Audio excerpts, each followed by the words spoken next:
Chrome's native picture-in-picture is a fixed box.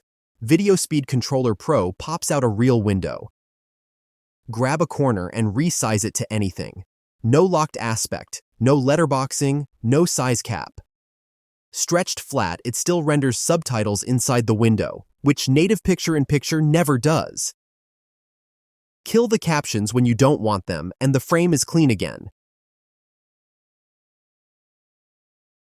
It drags anywhere and resizes mid-playback. Seek and speed stay on shortcuts, mouse buttons, and the scroll wheel, never the source tab. Push it to a full preview when you're matching a tutorial step for step. Its menu toggles timeline, scrub overlay, and subtitles, plus caption size and font.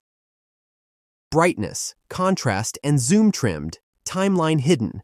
Tuned how you watch.